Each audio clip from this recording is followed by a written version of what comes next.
Yo, welcome back. Another episode of Damn YouTube Sports Talk Show. This your boy Ralph Sneaks. Coming to you live with another one. Head over to YouTube, subscribe to the content. Make sure you smash that notification bell so you can get notified when new content drop. Head over to IG. If you want to follow the sports page over there, is damn_YouTube_sports talk. X is damn YouTube sports talk. Or if you want to follow my personal page, you know what I mean, just to check me out, see what I got going on, is Ralph_Sneaks. It's scrolling down at the bottom of the screen, so just head over them social medias and follow those platforms. But yeah, man, we got another one coming to you, another episode, man. We're gonna get to it. As we all know, or if you don't know, I'm about to inform you that CeeDee Lamb got paid. We're gonna get into that. We got NFL rosters making cuts, releasing guys, trading guys away. We still got a couple players holding out. We got I got a notable player holding out. A couple actually, and then with Jamar Chase situation, he just came back. But let's get to it. We're gonna fade all that into CeeDee Lamb's situation, his new contract he got from Dallas. But yeah, you still got a couple players that's holding out. You still got a couple notable players that's got cut. Off the top of my head, ones that just most recently within the past few hours, they got cut. Martavis Bryant, who they brought in, watched the Commanders cut him. Caleb Farley, the cornerback out of Tennessee. He was a first-round pick a couple years ago. He got released by the Tennessee Titans. A North Carolina native, or from North Carolina rather, went to Virginia Tech. He was a first-round pick. Injuries has been the issue with him. It hasn't been his play; it's been his injuries. I think he's only played like maybe 12 games since being drafted. Let me double check to see exactly when he got drafted. It ain't been too long because he's not old.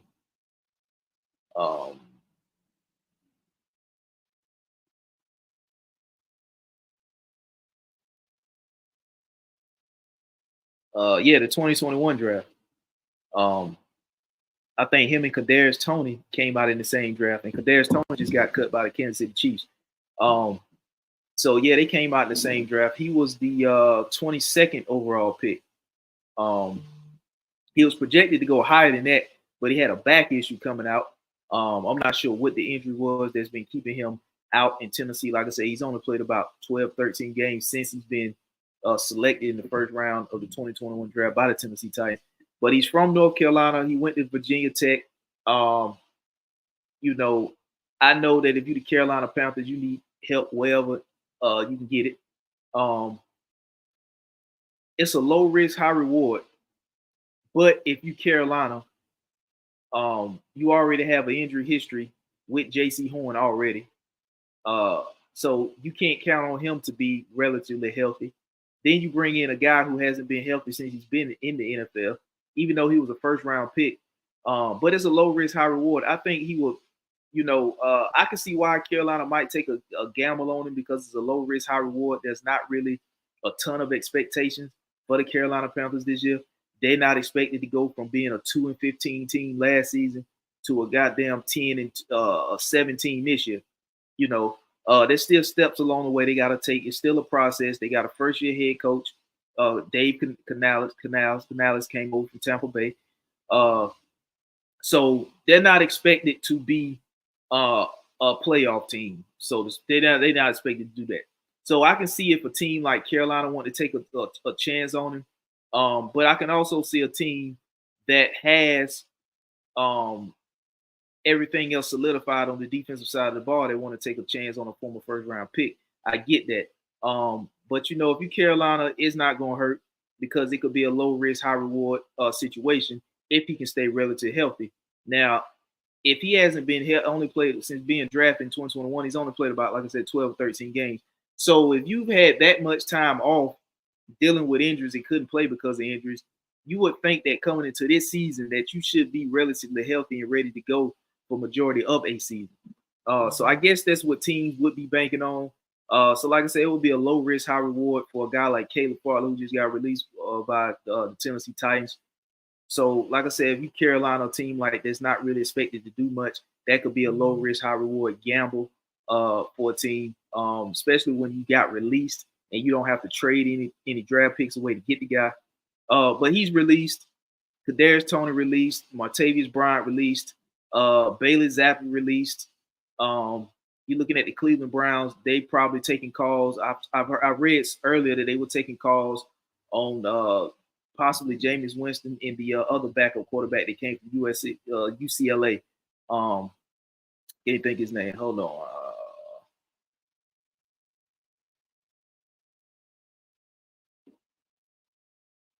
Dorian Thompson Robinson. That's his name. He came. He was quarterback at UCLA. They were taking calls on him.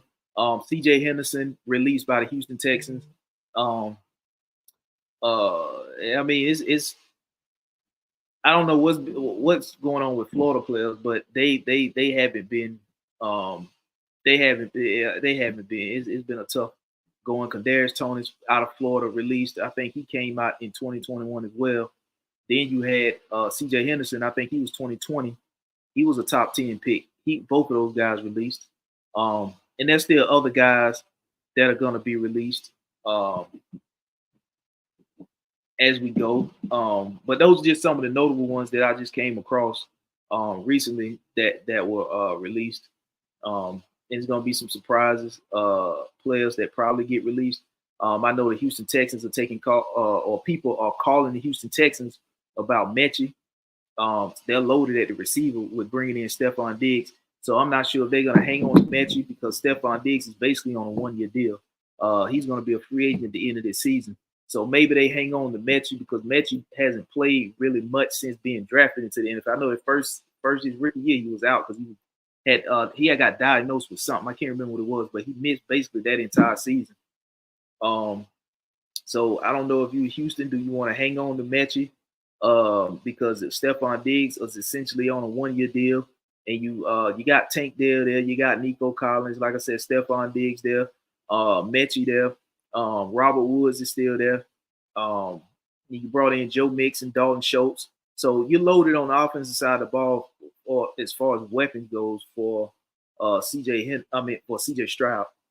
So I'm not sure if they want to hang on or take calls. If somebody's willing to give them something that they want, then all for it, and then they would just go into the draft or free agency or whatever, and probably look at the same thing's gonna happen every year. Somebody's gonna get cut. So Terrence Marshall, wide receiver for Carolina, he got cut and released. Sean McDermott, the former head coach, and a former defensive coordinator of the Carolina Panthers, now head coach of the Buffalo Bills. That may be an option they look at since they lost a lot on the receiving side of the ball. That's a young receiver that they probably could take a chance on. They've already done business together, the Panthers and the Bills, since Sean McDermott's departure from Carolina to take the head coaching job in Buffalo. They've already had a few transactions trade-wise since he's been the head coach there. So maybe that's they could look to add Terrence Marshall. They drafted Keon Coleman. I think Curtis Samuel was over there now. They lost Gabe Davis, Stephon Diggs. Dalton Kincaid, the tight end over there. So it might be something that they look at. Bringing in some more help, wide receiver wise for Josh Allen, young receiver out of LSU. So maybe that's just something. That's an option they could look at. Like I said, other players is gonna be released or whatever. That's just something that came off the top of my head as of recently that I was looking at. But moving on to Jamar Chase, he finally showed back up to the Cincinnati Bengals practice. I knew he would. It was just something about his holdup that I didn't take serious. I don't think the Cincinnati Bengals took his holdout serious. If you're gonna hold out, which I don't understand what the holdout was about, because he essentially got 2 years left on his deal. He got this season and next season on his deal. So Cincinnati really didn't have any urgency to get a deal done with him. since they just placed the franchise tag on T. Higgins, and they lost Tyler Boyd to the Tennessee Titans, but they basically replaced him in the draft with the wide receiver Jermaine Burton out of Alabama. So there really was no urgency to get a deal done for Jamar Chase. So he pretty much missed all of camp. Missed the preseason, which I don't think he was going to get a lot of preseason reps anyway. But he came back, showed back up to practice. He had no leverage, with 2 years left on the deal. He didn't have any leverage. I'm not sure who advising these guys to do this, but I understand you don't want to get hurt. You don't want to mess up your money because you've had a slight injury history since you've been in the league. And I get all that. But, you got to understand and know that Cincinnati is not going to not pay you when it's time to pay you unless you do some drastic shit. But when it comes time to pay you, trust and believe the Cincinnati Bengals will pay you. They will try to budge on paying you, but at the end of the day, they will pay you. So I never really looked at Jamar Chase's holdout as something to be concerning. You know what I mean? He was at practice, but he wasn't participating. Or some of the clips I saw, he was there, but he wasn't participating. He was on the sideline chuckling and giggling with, certain guys or whatever. So, that shows signs that you holding out, but you're not serious.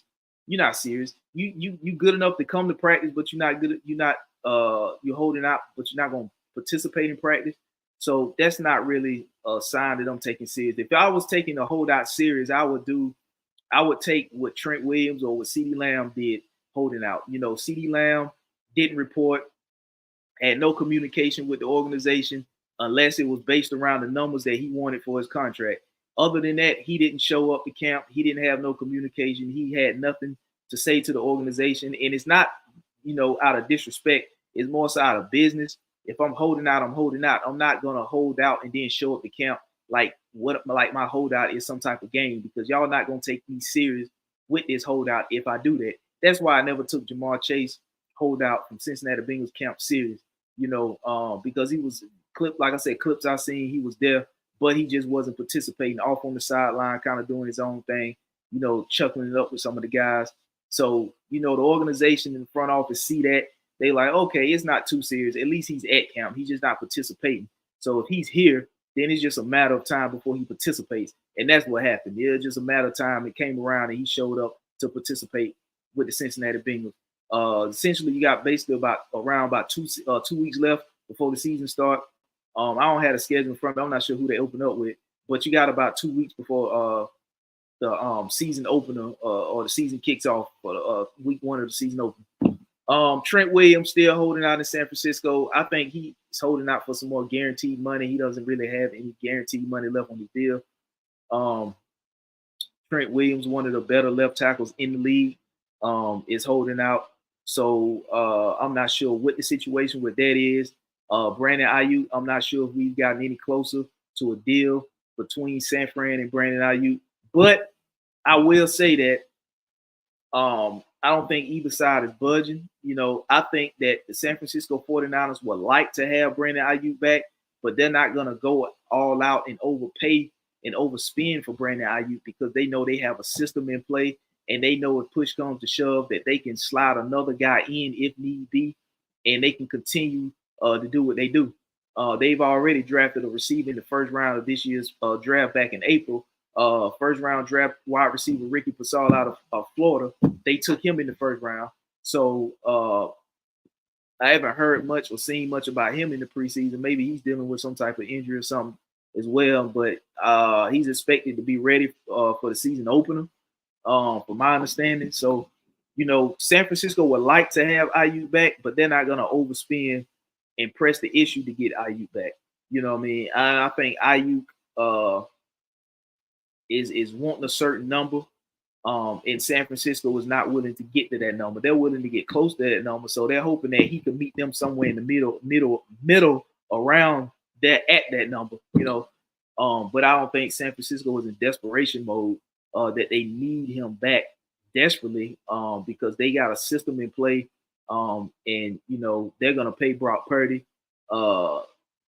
So, if they do bring Brandon Ayuk back, I would anticipate at some point Deebo Samuel getting moved. I don't think they're going to pay both guys, especially when they've already drafted a receiver in the first round of this year's draft. Like I said, Ricky Passard, first round pick out of Florida. So those are some notable guys in their situations with their teams. You know what I'm saying? Like I said, Jamar Chase back, Brandon Ayuk. I don't know what the two sides at between him and San Francisco and get a deal done. Like you said, you got about 2 weeks before the season kickoff. Trent Williams still out. You need Trent Williams there. I think Trent Williams is a bigger need for that offense than Brandon Ayuk would be, because now you're losing protection. Now I'm quite sure Trent Williams' backup is getting a lot of reps with the first team. He's getting a lot of reps with the starters, so he's getting familiar with being out there with the starters. He's in that role. So if push comes to shove, the guy that's behind Trent Williams, he's gonna be ready to go. If push comes to shove and they need him, then Trent Williams holdout lingers on into the season. Same way with Chris Jones. He held out and it lingered into the season. So maybe it's one of them situations where they really find out how much they need him, and his holdout lingers on into the season, and they realize how much they really need him, and then they're gonna give him some guaranteed money on a deal, and restructure with some guaranteed money or whatever, and get him back out there.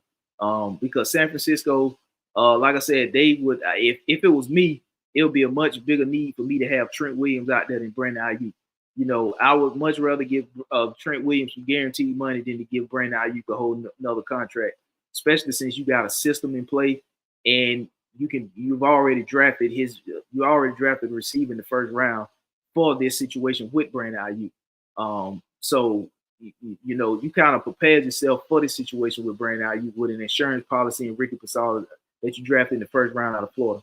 So, what I mean? If it's up to me, like I said, I would rather have Trent Williams back in practice over Ayuk, because I'm not going to overpay for Brandon Ayuk, but I'm going to give Trent Williams, and Trent Williams is I would take his holdout more serious than I would Brandon Ayuk, because Brandon Ayuk was offered.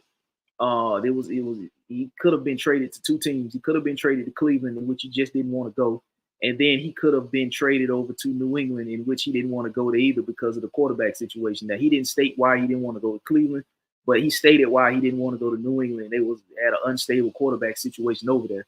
But both of those teams, from my understanding, was going to be willing to pay Brandon Ayuk the money that he was looking. So that's why I don't think San Francisco is really taking they standing firm on the type of money they want to give Ayuk, because they've already essentially, have the leverage, you know what I mean? Because he's already turned down two places he could have gone but didn't go for whatever reason. And they were going to pay him the kind of money that he was willing looking to get paid, and he didn't want to go to either place. For whatever reason, Cleveland, I don't know. Maybe it's, it's cold weather or whatever, but, not sure if he's trying to get to Pittsburgh. Because if he's trying to get to Pittsburgh, then the same reason he didn't want to go to New England because of an unstable quarterback situation, you're going to basically have the same thing in Pittsburgh. They don't know whether they're going to be going, who's going to get the quarterback, who's going to get the start nod over there at the quarterback position in Pittsburgh. Is it going to be Russell Wilson, or is it going to be Justin Fields?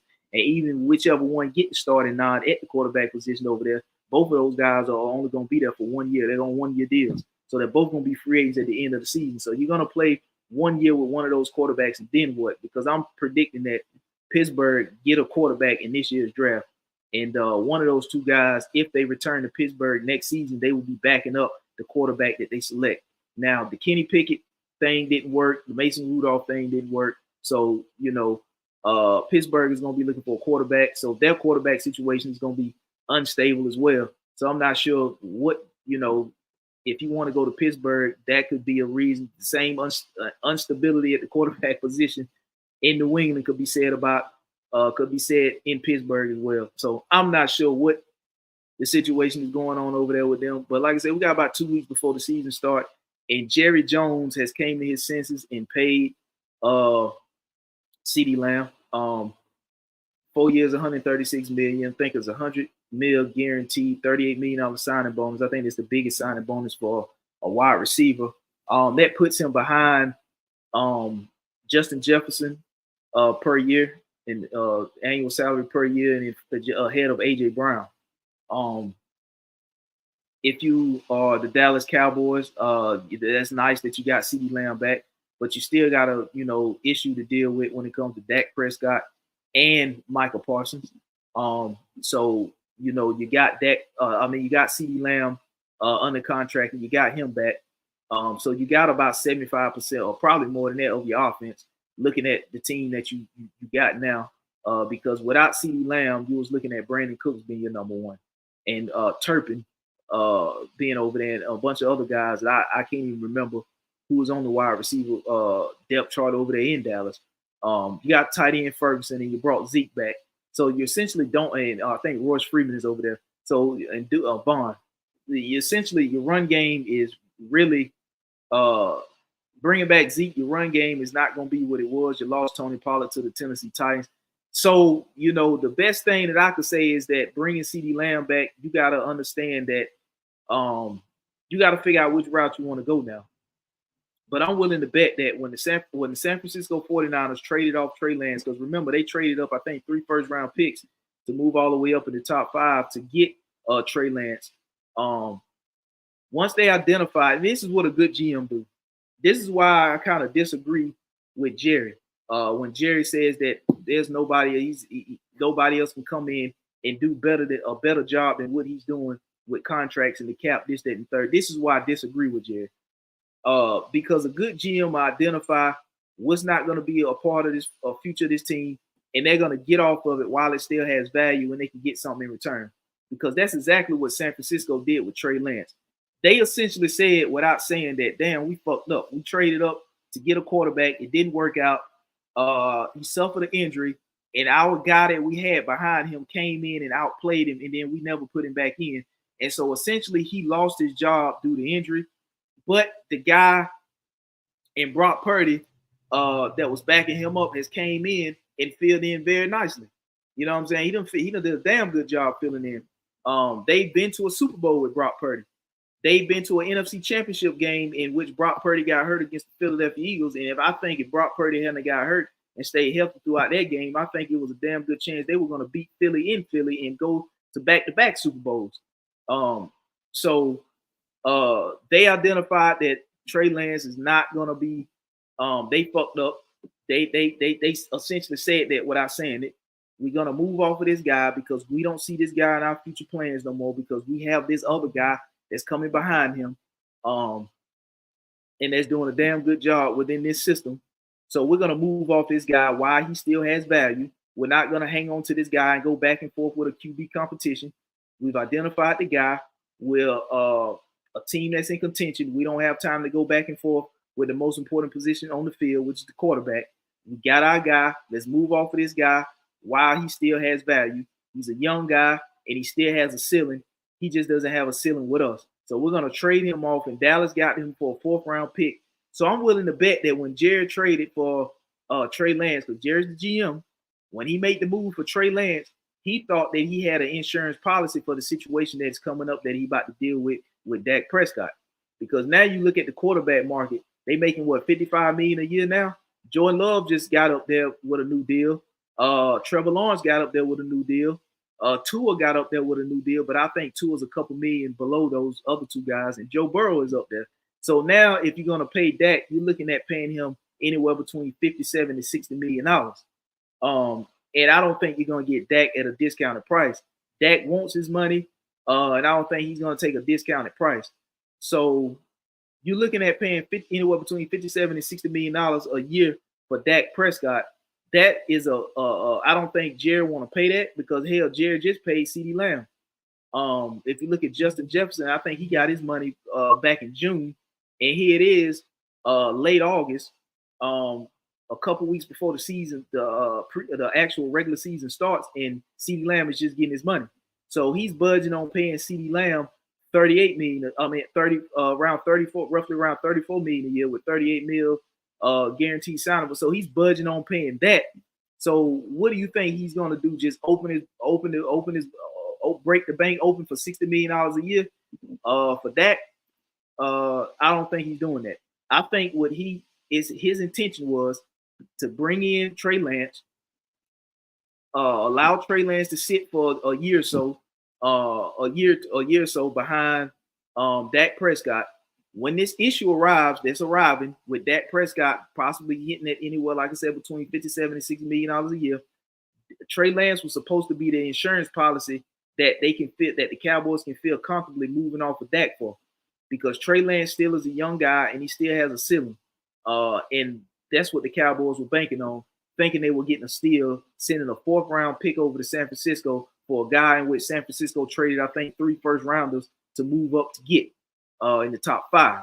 So they were looking at it as, we got a bargain with a young quarterback who still has a high ceiling, and we could, feel comfortable with this insurance policy and move off of that and save some dollars and go and spend the money that we're saving on Dak elsewhere to fill other holes. I think that was the plan. But if you go back and look at the preseason finale that the Cowboys played against the LA Chargers, Trey Lance does not look good. Hell, he threw 5 picks. There's only 4 quarters played in the game, and he threw 5 picks. So he threw more picks than there were quarters in the game. So I don't think that the Dallas Cowboys feel secure and feel safe with that insurance policy now. And I'm not saying, and you got to look at the fact that it's the 3rd preseason game. Everybody that was out there there was no starters out there trying to make the roster. These were guys out there trying to make their last and final impressions on the staff to try to make the team, to try to get one of those last few remaining roster spots. Because teams are cutting players and releasing players now. So that was the last opportunity to show what they can do and make the last impression on the coaching staff to get a roster spot on the team. So he wasn't out there playing 4 quarters against starters that you're going to see in a couple weeks when the regular season kick off. He was out there against other guys trying to make the team as well. Not only against the Chargers, but he was out there with other guys on the Dallas Cowboys that was trying to make the roster too. So, and you throw 5 picks. So I don't think the Dallas Cowboys now feel confident and comfortable with Trey Lance the way that they thought they would. Now, it's not like Trey Lance got put out there in a regular season game and he was going up against the starters, and but he was out there in a preseason game going against guys that's trying to make the roster in LA, and he threw 5 picks. So I don't think they feel comfortable with Trey. I don't think they're going to release or cut Trey Lance, but I don't think they feel confident in that insurance policy as they thought they were going to feel when they sent a 4th round pick over there. Because if I'm not mistaken, I think Dak Prescott was a 4th round pick. I think he was a 4th round pick.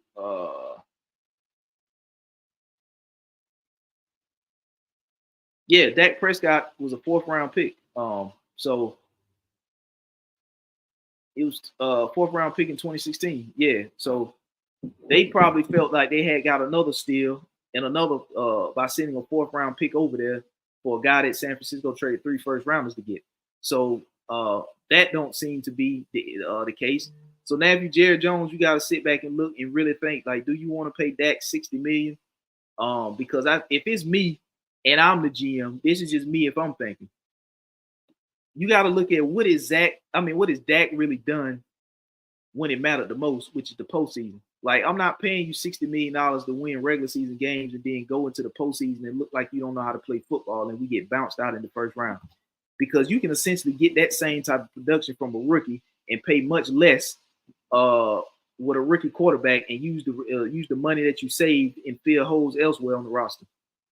Because you need a running back. You can continue to beef up the offensive line. You need to add another wide receiver. So if it was me, I wouldn't pay that. You got CeeDee Lamb in there. I would just, go into this draft and get a quarterback.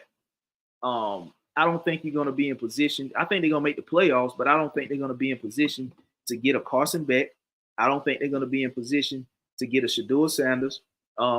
You always have players that fall in the draft, you know what I mean? So they could be in position to get a guy like Quinn Ewers out of Texas.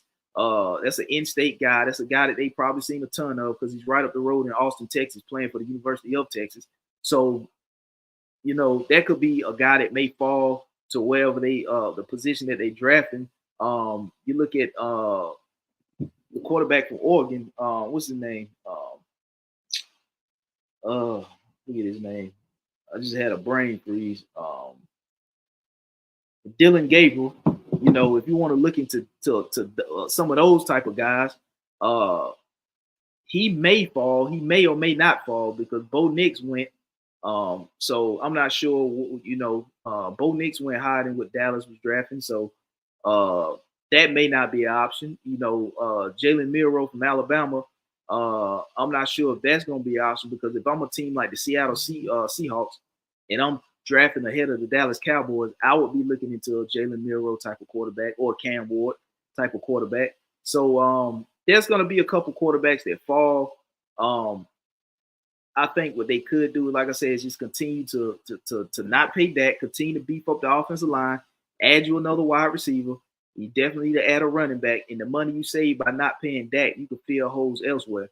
You know, continue to up front, you know, and in the secondary, you know, Deron Bland is out 6 to 8 weeks dealing with an injury. You're getting Trayvon Diggs back. I think Malik Hooker is still on the back end of that defense. So I'm not sure what are they going to do with the cornerback position over there in Dallas with Deron Bland missing 6 to 8 weeks. And that's with no setbacks. That's if he has no setbacks, it's going to be 6 to 8 weeks. You know, of course, with a setback, it's going to be a little longer, but with no setbacks, it's 6 to 8 weeks. That you now that Stephon Gilmore is off the board, you know what I mean? He signed a 1-year deal over there in Minnesota. So maybe they approach it with the next man up mentality. You know, the next guy up. You know, maybe they don't go into looking to get a free agent, or maybe they just wait to see which one of these guys get cut and released that they probably can pick up and plug in until Deron Bland gets back.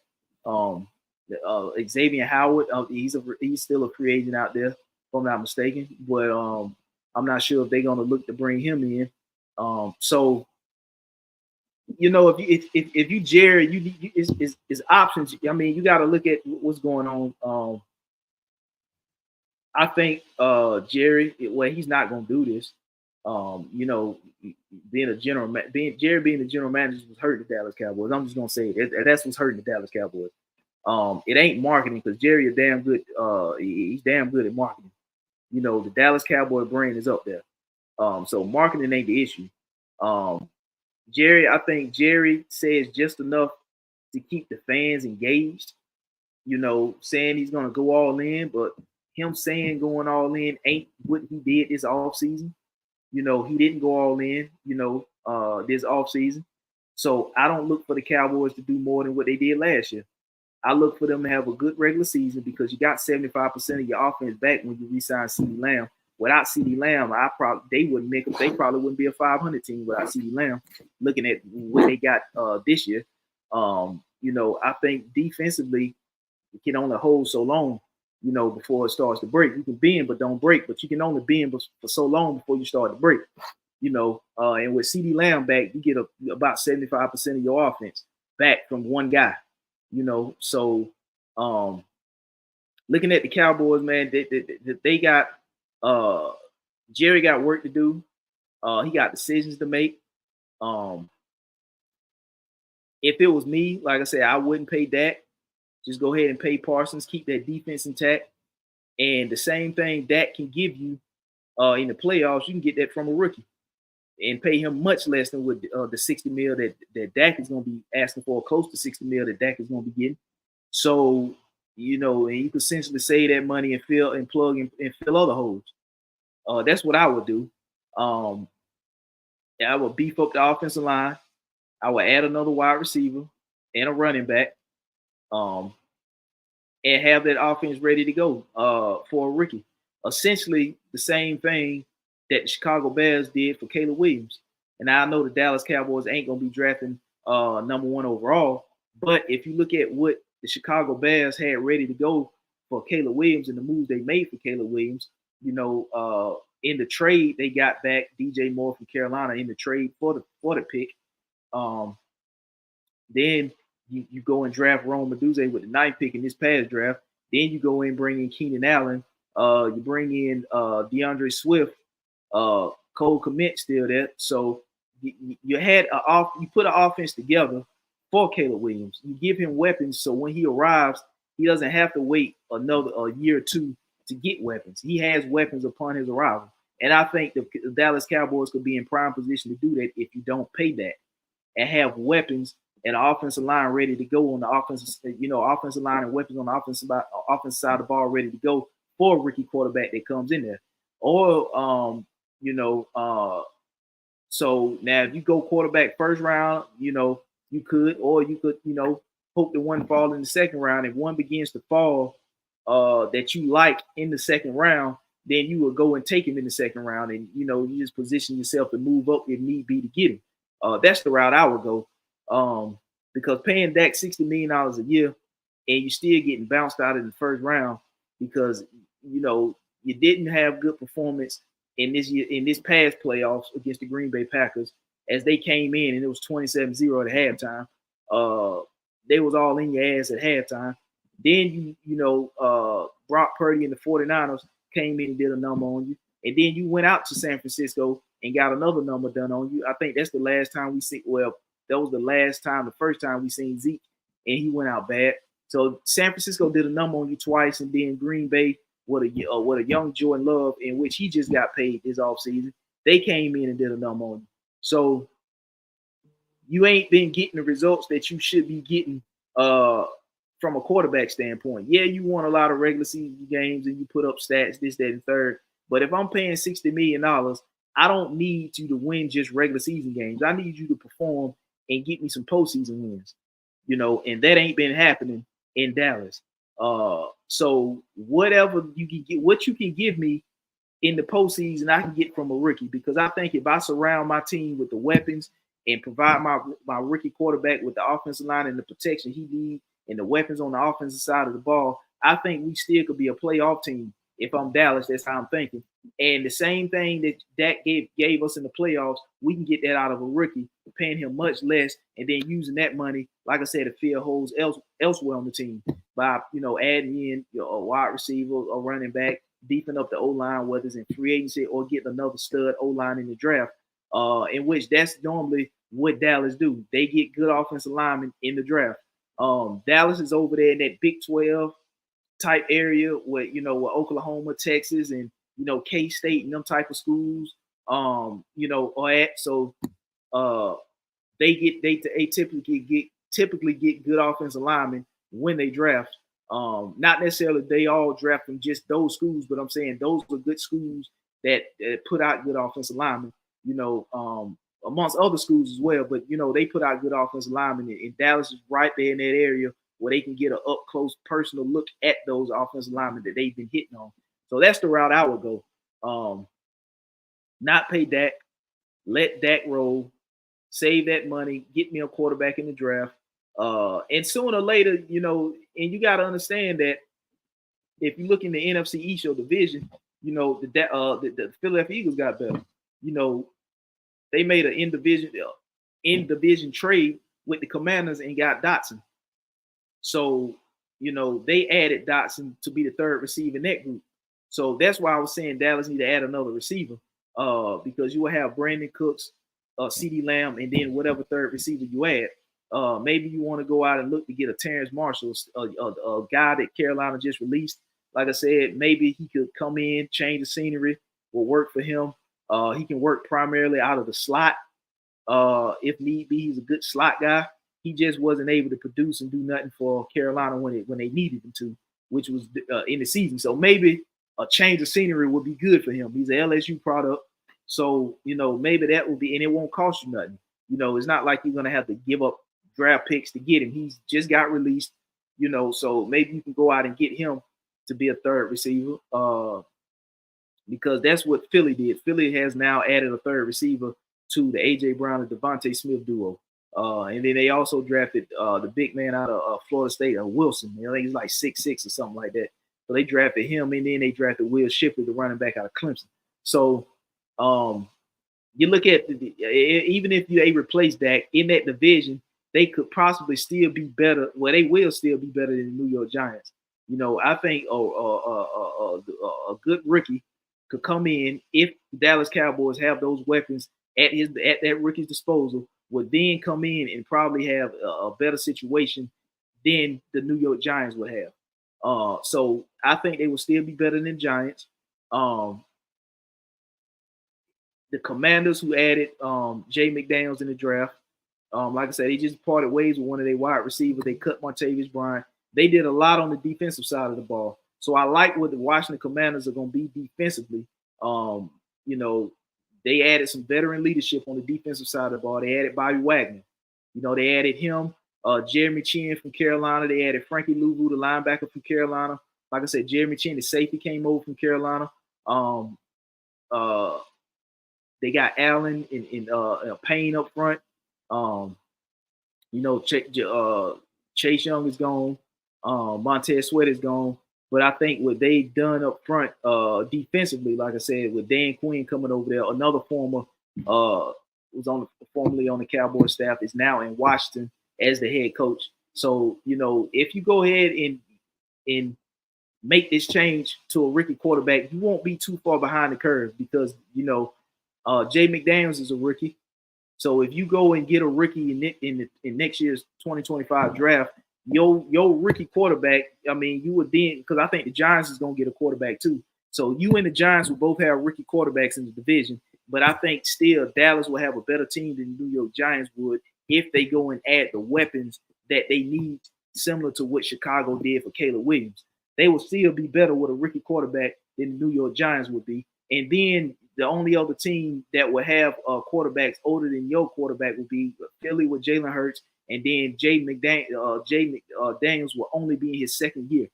So he's not going to be in his fifth or sixth year. He's going to be in his second year, and you're going to be with a rookie QB. So you won't be too far behind teams, if behind at all, other than the Philadelphia Eagles, if you choose to go that route.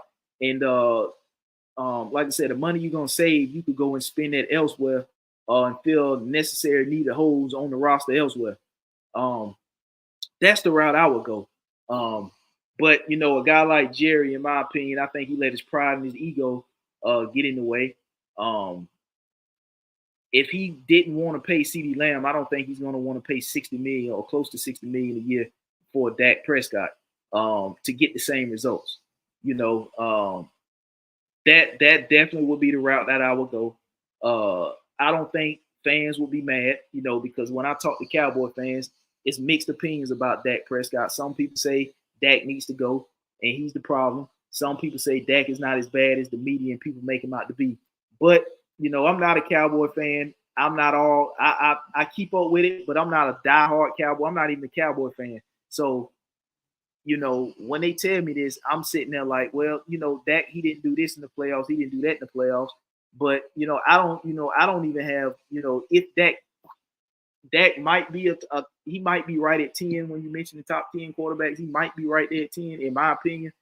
I know he put up good stats, but those are regular season stats. Like I said, if you're paying somebody damn near $60 million a year, I need you to not only win regular season games, I need you to perform better in the postseason than you did in the regular season. I don't give a damn if we barely get in the playoffs as a wild card.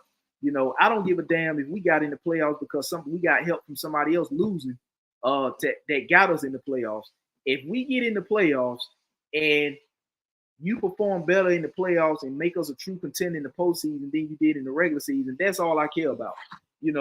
So you weren't able to do that. You did the opposite. You won a lot of regular season games. You put up good regular season stats, but then when you got in the postseason, you ain't do a damn thing. So I would much rather pay a quarterback that can just get me to the playoffs and perform better once we get there, rather than somebody that's going to perform all out in the regular season and don't do a damn thing when we get there. And we sitting at home watching everybody else in the playoffs.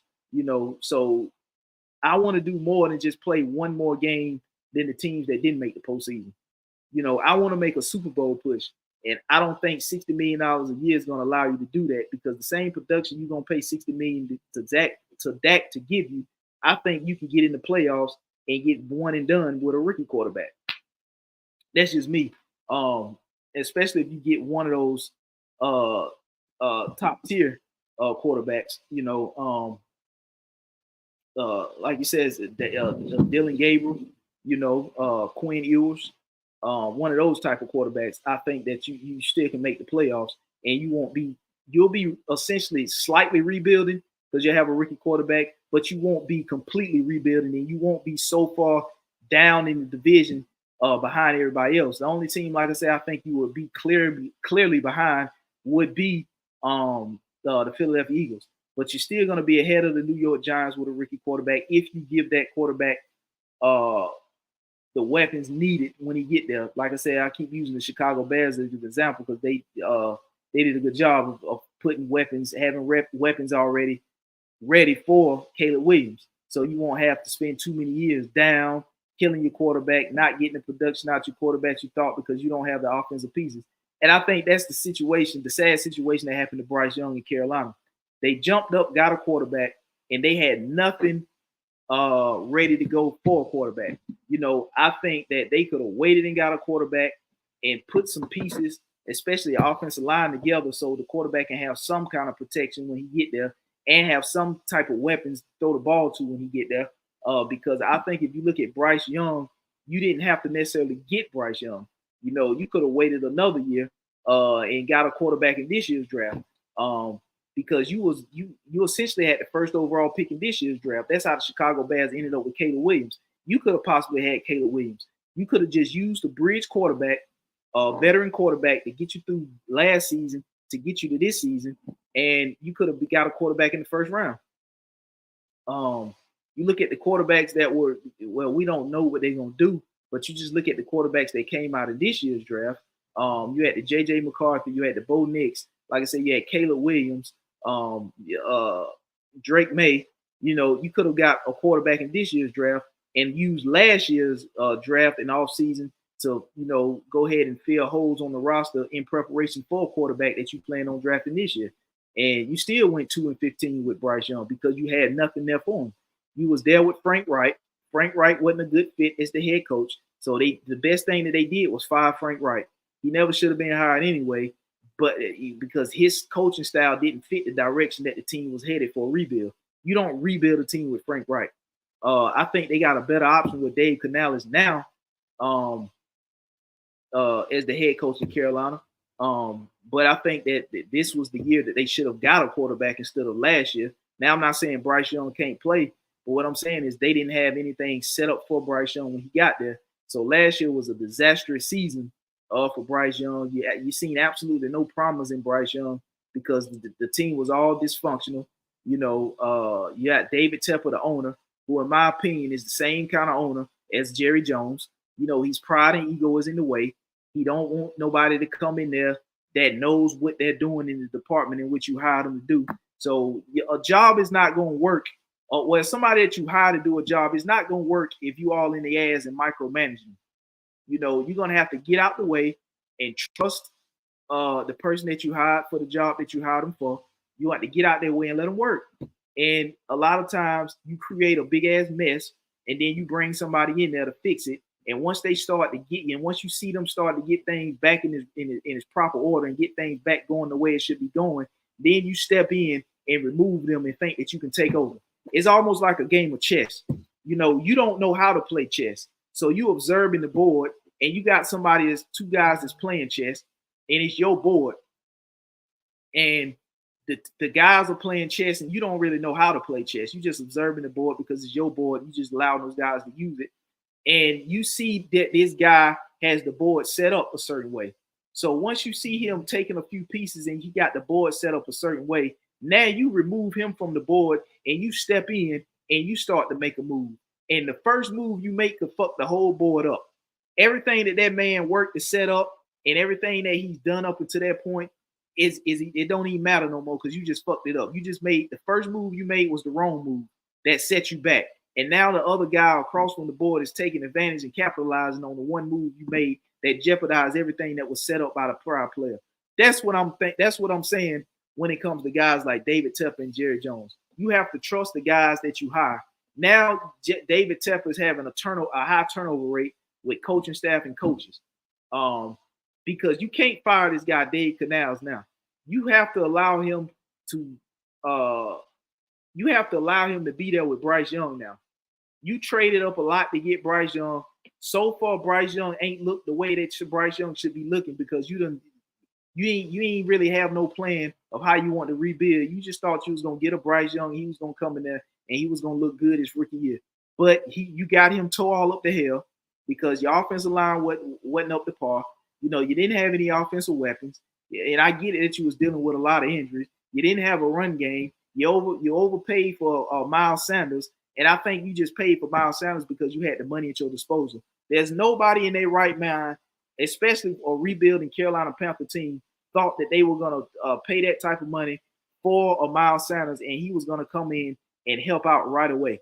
You know, now I'm not saying Miles Sanders can't play, but I just didn't think that he was a good fit for Carolina. Now, if I'm Miles Sanders and they offering me that kind of money, hell yeah, I'm taking it. That's not my issue as to figure out fit.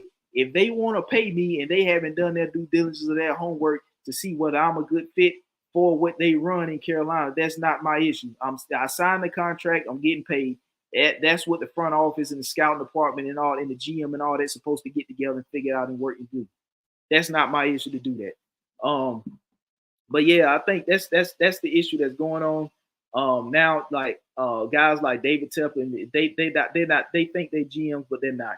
You can't hire a guy and be in his ass to do a job and then fire him when it ain't going accordingly. Now you have to give the guy time to do what you hired him to do. Now, if you give him ample enough time and he ain't giving you the results that he should give you, then you have to step in and do what you got to do. But don't just step in as soon as you get the guy and try to use him as a puppet and a yes man to do what you want him to do. Do what you want him to do. But that's not how it's going to work. That's not going to be that's not a recipe for success. That's just too much up in somebody's ass and being micromanaged. That's not a good recipe for success. You're going to have a high turnover rate. You're always going to have a high turnover rate if you're going if you're going that route. So that's what I think is going on in Dallas. And like I said, if I'm the Dallas Cowboys and Jerry Jones, I'm not paying Dak Prescott. I'm going to use that money to fill other holes and then just go into this draft and this 2025 draft, and then I'm gonna draft a quarterback. Because I think a rookie quarterback, if you put the proper pieces in place with the team that you already have, that quarterback can still make the playoffs in the NFC. And I think that they still can get the same production in the playoff, which is a one and done. You know, I would rather go one and done with a rookie quarterback in the playoffs than to go one and done with a $60 million a year quarterback in the playoffs. You know, you're basically going to the same place nowhere after the first round of the playoffs. So I would much rather do it paying a rookie a quarterback on a rookie deal than paying Dak Prescott on a $60 million a year deal, you know. And then, like I said, you're not going to be down too bad or back too far because I think with a rookie quarterback, if you add the pieces to this, add additional pieces to this Dallas Cowboy team on both sides of the ball with a rookie quarterback, I think that you will still be better than the New York Giants. So you're not going to be fall last in the division. You're also going to be right there with the Washington Commanders, if not slightly better, you know. And it also depends on what they do with the head coach, Mike McCarthy, because I think Mike McCarthy is also on the hot seat. So you could, depending on who you hire, you could kind of fall back slightly, but I don't think you're going to be down too far. Still going to be better than the New York Giants. Like I said, I think every coach in that division is on the hot seat. So it could work out in your favor. Because if Philly don't do what they supposed to do, they could fire Nick Sirianni. The Giants could fire Brian DeBall. And the Dallas Cowboys, if you fire Mike McCarthy, depending on who you hire, that could, like I said, that could still work in your favor. I think the only coach in that NFC East division that is not on the hot seat is Dan Quinn, and he just got hired over there in Washington. So all the other coaches, Nick Sirianni, Brian DeBall, and Mike McCarthy in that division, they're on the hot seat, you know. So if you Dallas, you got to go ahead and take advantage of getting a quarterback out of this year's draft. You didn't get one in last year's draft. Your insurance policy and Trey Lance that you thought was going to be for Dak Prescott, it ain't panning out and working like you thought, and there's no signs of looking like it's going to pan out. So you got to go ahead and kick that as a loss. Just consider him as a backup. Go into this draft, not paying Dak Prescott, but getting one of these quarterbacks that's coming out. Continue to beef up that offensive line, add another running back, add another wide receiver, you know, add a couple pieces here and there on the defensive side of the ball, not too much. And I think you will still be ready to go to get the same production in the playoffs that Dak Prescott been giving you. Now, you may not win quite as many regular season games, but I think you will still win enough games to probably make a wild card in the NFC, and then get done the same way in the playoffs as you've been getting done with Dak as your quarterback. And like I said, I would feel much better getting bounced in the first round with a rookie quarterback with a slight rebuild just a slight rebuild because you got a rookie quarterback. And then I would feel much comfortable getting bounced that way than I would breaking the bank for $60 million a year and that quarterback being in the first year of that deal and getting bounced in the postseason. That's just what I would do if I was the general manager over there. If I'm Jerry, because Jerry's the general manager, that's just what I would do. And I would also bring somebody in there that knew what I didn't know, that could help this team get over the hump. Because I know these people are tired of seeing Dallas get bounced in the playoffs when they've seen other teams get better, such as the Detroit Lions. The Detroit Lions have historically been known for not being good, but over these past few seasons, since Dan Campbell has been head coaching over there, they've gotten better. They've surpassed the Dallas Cowboys. So you look at what Houston has done. They've surpassed Dallas Cowboys. They're the best team in the state of Texas. Not branding wise, because of course the Dallas Cowboy brand is huge. But as far as on the field, talent, and production, they have now surpassed the Dallas Cowboys with a second-year head coach over there in DeMeco Ryans and a second-year quarterback in C.J. Stroud. So they have surpassed talent-wise the Dallas Cowboys. They're the best team in Texas, over the Dallas Cowboys. So if you're Dallas, you got to start having that kind of mentality. Jerry Jones, you got to start thinking like that. Otherwise, you're going to keep getting the same results that you've been getting. And eventually you're going to have to do it. There's no way around it. The game is evolving. You're going to have to evolve with the game. You're going to have to make tough decisions such as this, which I don't think this is a tough decision. I think this is a no-brainer. I think you just allow Dak to go seek that $60 million and get it from somebody else and let Dak. And if Dak performs somewhere else better than he does in Dallas, that's just a chance you take. Ain't nothing you can do about that. You needed him to do it in Dallas, and he didn't do it. So if he goes and does it somewhere else, then it's just congratulations to Dak. He played better somewhere else that he didn't play better in Dallas. We needed him to do it in Dallas, and he didn't do it. So you can't really, cry and rub your eyes about what he do somewhere else that he didn't do for you. You needed it done for you, and he didn't do it for you. So you had to make a decision and move off of him. But what he doing for somebody else ain't got nothing to do with you. He didn't do it for you. He didn't do it for you. So yeah, you got to make that decision, move off of him. Use that money that you're saving and fill holes elsewhere. That's what a smart GM would do. And Jerry's kind of dragging his feet because, like I said, he's just now getting the CeeDee Lamb deal done. If CeeDee Lamb was in your future plans, you should have already had this deal done. Justin Jefferson got his deal done back in June, I believe, like I said. So, not sure what the holdup is, but CeeDee Lamb is back. 4 years, $136 million. I think it was $100 million guaranteed, $38 million signing bonus. So, yeah, man, if you're the Dallas Cowboys, that's what you got to do. You got to be glad that you got it worked out and got CeeDee back because that's the bulk of your offense. And I think they got Cleveland week 1, if I'm not mistaken.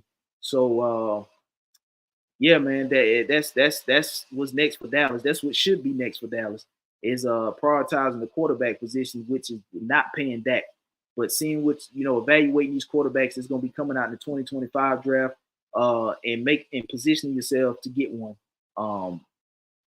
And continue, like I said, beef up the offense, particularly the line, and get a running back. And now Dalvin Cook is coming to visit the Cowboys. Now, whether he come out of there with a deal, I don't know. I don't think you're going to get the same Dalvin Cook that you saw in Minnesota. You probably won't even get the same, at most, the same Dalvin Cook you seen with the Jets. That's probably the Dalvin Cook you're going to get, which I don't think that's going to be the long-term answer at running back.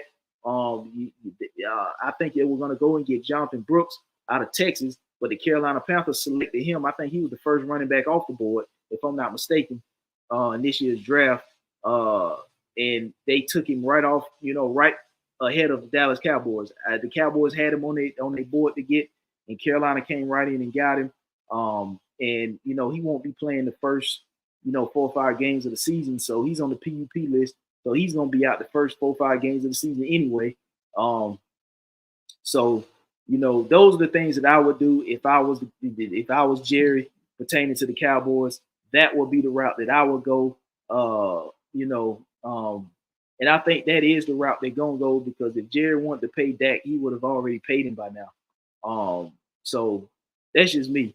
But yeah, man, that's my time. I'm gonna get out of here. Make sure y'all head over to YouTube, subscribe to the content, hit that notification bell so you get notified when I drop new content. You know, follow me over there on IG at underscore YouTube underscore sports talk. Also at Ralph underscore sneaks. And if you're on X or Twitter, you can go over there and follow me there at YouTube sports talk. It's scrolling down at the bottom of the screen. So you just go to any one of them platforms and follow the content. Until the next episode, man. Peace.